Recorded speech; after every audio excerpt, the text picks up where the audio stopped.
উনি সফরে বেরিয়েছেন হাদিস কালেকশনের জন্য। প্রচন্ড শীতের রাত, উনি মাগরিবের নামাজ এশারের নামাজ পড়ে একটা মসজিদে শুয়ে পড়লেন, আর শুয়ে শুয়ে হাদিস পড়তেছেন। কি পড়তেছেন? কথা বলেন।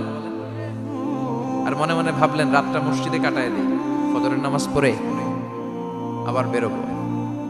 কিন্তু দারোয়ান এসে বলে মসজিদে থাকতে পারবেন না, ওঠেন। দারোয়ান আছে না, কথা কন।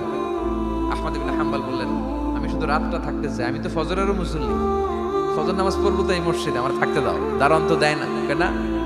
মসজিদে থাকার জায়গা না, যান মিয়া। উনি যে আহমদ ইবনে হাম্বল এটা চিনে নাই, থাকতে দেয়। কি করবে এখন? উনি কাঁথা গুছিয়ে হাদিসের কিতাব নিয়ে কাদের মধ্যে ব্যাগ নিয়ে মসজিদ থেকে বেরোয় গেলেন। কি আর করবেন, প্রচন্ড শীত, আর কাঁপতেছেন বুড়ো মানুষ। পথিমধ্যে দেখলেন বাজার, বাজার একজন খাব্বাজ, শাবগুন খাব্বাজ, যুবক রুটি বিক্রেতা। সে রুটি বিক্রি করে, চুলার মধ্যে রুটি শেখে। সে যে সালাম দিল আসসালামু আলাইকুম, যুবক বলে ওয়ালাইকুম আসসালাম। আহমদ ইবনে হাম্বল বলে যুবক আমার যাওয়ার জায়গা নেই, সফরে বেরিয়েছি, খুব শীতে কষ্ট পাচ্ছি, রাতে যদি তোমার এই চুলা থেকে একটু আগুন পোহাই কোনো সমস্যা? যুবক বলে না না সমস্যা না, হালান সাহালান, খোশ আমদেদ, আসেন আসেন, আপনি আগুন পোহাইলে আমার সমস্যা কি? সুবহানাল্লাহ পড়েন।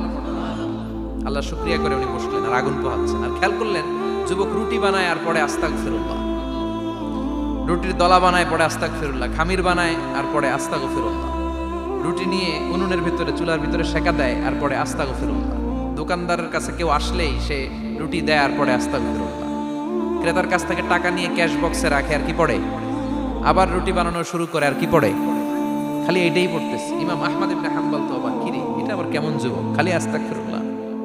উনি প্রশ্ন করলেন যুবক ঘটনা কি? আসার পর থেকেই তোমার দেখতেছি তুমি রুটি বানাও, রুটি বিক্রি করো আর পড়ো আস্তাগফিরুল্লাহ, মালাকা ইয়া শাবাব। যুবক বলে আস্তাগফিরুল্লাহ আমার সবচেয়ে বেশি পছন্দের আমল, আমি সব সময় আঠার মতো ইস্তেগফারের সাথে লেগে থাকি আর সব সময় পড়তে থাকি আস্তাগফিরুল্লাহ, আর এর বদৌলতে আল্লাহ আমারে মুস্তাজাবুদ দাওয়া বানিয়ে দিয়েছে।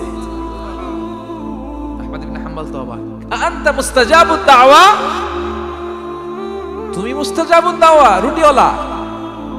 আমি এত বছর হাদিস পড়াই, আমিও তো মুস্তাজাবুদ দাওয়া না, আর তুমি রুটি বেচো বাজারে, তুমি মুস্তাজাবুদ দাওয়া, তুমি দোয়া করলে সব কবুল হয়ে যায়?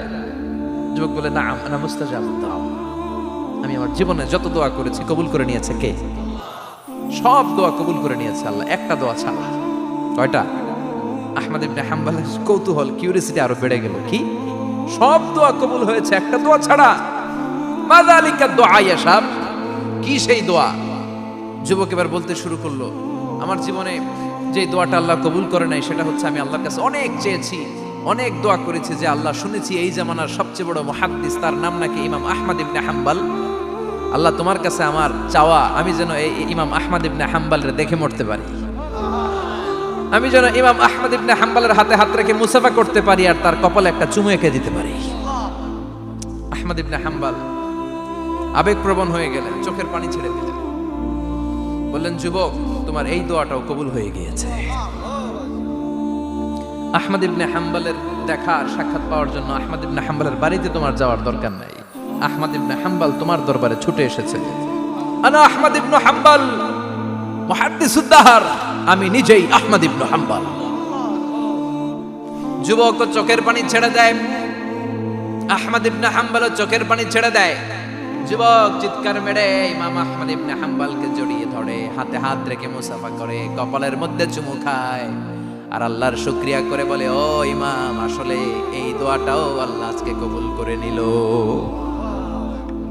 বিশ্বাস হয় সবসময় ইস্তেগফার করলে আপনার দোয়াগুলোর এইভাবে কবুল করে নিবে কে?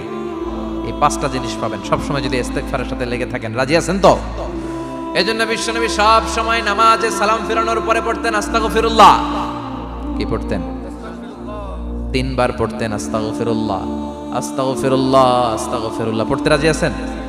ইস্তেগফারের অনেকগুলো আলফাজ আছে, সবচেয়ে ছোট ইস্তেগফার হচ্ছে এটা আস্তাগফিরুল্লাহ, আস্তাগফিরুল্লাহ। আরো আছে আস্তাগফিরুল্লাহ আল্লাযী লা ইলাহা ইল্লা হুয়াল হাইয়ুল কাইয়্যুম আতুবু ইলাইহি। বিষ্ণু বলেন এই ইস্তেগফারটা যদি কেউ পড়ে, আত-তাওয়াল্লি মিন ইয়াউমিজ যাহাফ, যুদ্ধের ময়দান থেকে পালিয়ে আসা কবিরা গুনাহ। কি গুনাহ? কাফেরদের সাথে যুদ্ধ, আমি তাগড়া যুবক, তলোয়ার নিয়ে নেমেছি, আমার দেহের এক ফোঁটা রক্ত থাকা পর্যন্ত আমি যুদ্ধ চালিয়ে যাব, আমি ফিরে আসতে পারবো না। আইনটা কার? ফিরে আসলে কবিরা গুনাহ। বিশ্বনবী বলেন যুদ্ধের ময়দান থেকে ফিরে এসেছে এরকম কবিরা গুনাহ অবলম্বনকারীও যদি আস্তাগফিরুল্লাহ আল্লাযী লা ইলাহা ইল্লা হুয়াল হাইয়ুল কাইয়্যুম ওয়া আতুবু ইলাইহি পড়ে, ওই কবিরা গুনাহকারীকেও ক্ষমা করে দিবে কে? পড়তে রাজি আছেন তো? আবার সাইয়েদনা আবু বকর বললেন, ইয়া রাসূলুল্লাহ আল্লিমনি দুআআন আদউ বিহি ফি সালাতি, এমন দোয়া আপনি আমারে শিক্ষা দেন যে এই দোয়াটা আমি নামাজে পড়তে পারি। বিশ্বনবী বললেন, পড়ো আল্লাহুম্মা ইন্নী যালামতু নাফসি যুলমান কাসীরান ওয়া লা ইয়াগফিরুয যুনুবা ইল্লা আনতা ফাগফিরলি মাগফিরাতাম মিন ইনদিক ইন্নাকা আনতাল গফুরুর রহিম। সুবহানাল্লাহ পড়েন। এটাও ইস্তেগফার। আমরা এটা বলি দোয়া মাসুরা, সালাম ফেরানোর আগে পড়ি না? যেখানেই ক্ষমা চাওয়ার কথা আছে ওইটারই কি বলে? ইস্তিগফার। আল্লাহুম্মা ইন্নী যালামতু নাফসি, আল্লাহ জুলুম করেছি, যুলমান কাসীরা, অনেক জুলুম। ওয়ালা ইয়াগফিরুয যুনুবা ইল্লা আনতা, তুমি ছাড়া এই গুনাহ ক্ষমা করার তো কেউ নাই। ফাগফিরলি মাগফিরাতাম মিন ইনদিক, তোমার দয়ায় আমারে ক্ষমা করে দাও। ইন্নাকা আনতাল গফুরুর রহিম, তুমি হলা ক্ষমাশীল। ঠিক কি না? এটাও ইস্তিগফার, এটাও পড়বেন। আরে সব ইস্তিগফারের শ্রেষ্ঠ ইস্তিগফারের নাম সাইয়্যিদুল ইস্তিগফার। যত ইস্তেগফার হতে পারে এর মধ্যে সবচেয়ে শ্রেষ্ঠতম ইস্তেগফার নাম কি? কথা কন। বুখারীর বর্ণনা, শাদ্দাদ ইবনে আউস রাদিয়াল্লাহু তাআলা আনহু বর্ণনা করেন, এই সাইয়্যিদুল ইস্তেগফার দিনের বেলা যে পড়বে ওই দিনে মারা গেলে সে জান্নাতি। এই সাইয়্যিদুল ইস্তেগফার রাতের বেলা যে পড়বে ওই রাতে যদি ইন্তেকাল হয় ওই লোকটা জান্নাতি। মুখস্থ আছে না? কার কার মুখস্থ? হাত তুলেন। মাশাআল্লাহ, তাবারাকাল্লাহ, মাশাআল্লাহ, মাশাআল্লাহ। আর যাদের নাই তাদের হোমওয়ার্ক, তাদের আল্লাহুম্মা আনতা রাব্বি লা ইলাহা ইল্লা আনতা খালাকতানি ওয়া আনা আবদুক ওয়া আনা আলা আহদিকা ওয়া ওয়া'দিকা মাস্তাতা'তু আউযু বিকা মিন শাররি মা সানা'তু আবুউ লাকা বিনি'মাতিকা আলাইয়া ওয়া আবুউ লাকা বিযামবি ফাগফিরলি ফাইন্নাহু লা ইয়াগফিরুয যুনুবা ইল্লা আনতা। সুবহানাল্লাহ পড়েন। আজকে রাতে পড়ছেন, মারা গেলে জান্নাতি। চিল্লায় পড়েন না আল্লাহু আকবার। এজন্য বিশ্বনবী বলেন, আমার আগের গুনাহ মাফ, পরের গুনাহ মাফ, তারপরেও প্রতিদিন আমি 70 বার তওবা ইস্তেগফার পড়ি। আজকে থেকে পড়তে রাজি আছেন তো? বেশি বেশি ইস্তেগফার পড়া যাবে না? একটু প্রাণ খুলে দিল খুলে আওয়াজ করে পড়েন তো আস্তাগফিরুল্লাহ। আর জোরে পড়েন আস্তাগফিরুল্লাহ। আবার সবাই পড়েন আস্তাগফিরুল্লাহ। সব সময় তওবা ইস্তেগফার যারা পড়ে তাদেরকে পছন্দ করে কে? সব সময় জিকির করে করে জিহ্বাটারে যারা ভিজিয়ে রাখে তাদেরকেও পছন্দ করে কে? আল্লাহ বলেন, ওয়াযকুর রাব্বাকা ফি নাফসিকা তাদাররুআন ওয়া খীফাতান ওয়া দুনাল জাহরি মিনাল কওলি বিল গুদুবি ওয়াল আসাল ওয়া লা তাকুম মিনাল গাফিলিন। সুবহানাল্লাহ পড়ে। আল্লাহ বলেন, ওয়াযকুর রাব্বাকা ফি নাফসিক, আল্লাহরে মনে মনে ডাকো। তাদাররুআন ওয়া খীফা, আল্লাহর জিকির করতে আল্লাহ বলেছেন ফি নাফসিক। বুঝতেছেন অর্থ? ফি নাফসিকা, মনে মনে আল্লাহর জিকিরটা করো। তাদাররুআ ওয়া খীফা, তাদাররুআ মানে বিনয়ের সাথে, with full of humility, submission and humbleness, বিনয়ের সাথে আল্লাহর ডাকো। ওয়া খীফা, গোপনে গোপনে ডাকো। দুনাল জাহরি মিনাল কওল, চিৎকার চেঁচামেচি করে ডেকো না। কার কথা? আওয়াজ করে জিকির করো না। এই যে আমরা মাহফিলে লা ইলাহা ইল্লাল্লাহ জিকির করে, এটা তালিম। উদ্দেশ্য কি? তালিমের জন্য আওয়াজ করে জিকির জায়েজ আছে, কিন্তু ব্যক্তিগত জিকিরের যে ইবাদতটা এটা আস্তে আস্তে হইতে হবে, এটা ভদ্রভাবে হতে হবে, চিল্লাচিল্লি করে নয়। আবার তালিমের জিকির ওইটাও ভদ্রভাবে। ইন্নাল্লাহা জামিল ইউহিব্বুল জামাল, আমার আল্লাহ সুন্দর, আমার আল্লাহর জিকিরের মধ্যেও সৌন্দর্য আছে না নাই? কিন্তু এদেশে জিকিরের ভেতরে লাফালাফি আছে না নাই? বেশি না কম?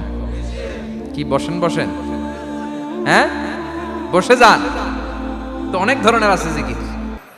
হ্যাঁ বসেন বসেন, বসে যান। হ্যাঁ হাইবার আলী, এটা কি আবার জালালি? তো এই যে ইন্নাল্লাহা জামিল ইউহিব্বুল জামাল, আমার আল্লাহ সুন্দর, আমার আল্লাহর জিকিরের মধ্যেও সৌন্দর্য আছে না নাই? তালিমের উদ্দেশ্যে সবাই মিলে জিকির করা যায়, কিন্তু চিল্লাফাল্লা করা যাবে না, লাফালাফি করা যাবে না, মাথা ডানে বায়ে ঝোলানো যাবে না। ঠিক কি না? কিন্তু লাফালাফির জিকির আছে না নাই? লাফাইতে লাফাইতে, হ্যাঁ গাছের আগায় বাঁশের আগায়। আবার যিনি জিকির পরিচালনা করে ওনার কান্দে যায় ওঠে, আছে না নাই? বিশ্বনবী সাহাবীদের নিয়ে জিকির করছেন, সাহাবারা লাফাতে লাফাতে খেজুর গাছের আগায়। হাদিসে আছে না এটা? বিশ্বনবী সাহাবাদেরকে নিয়ে জিকির করছেন, লাফাতে লাফাতে আবু বকর বিশ্বনবীর কাঁধের উপরে। আছে, হাদিসে আছে। এটা জিকির নয়। কি সুন্দর দেখেন, ইসলাম বোঝা কত সহজ। ওয়াজকুর রাব্বাকা ফি নাফসিকা তাদাররুআ ওয়া খাইফা, গোপনে জিকির করো, ভদ্রতার সাথে বিনয়ের সাথে জিকির করো। ওয়ালা তাকুম মিনাল গাফিলিন দুনাল জাহারি মিনাল কওল, চিৎকার চেঁচামেচি করে জিকির করো না।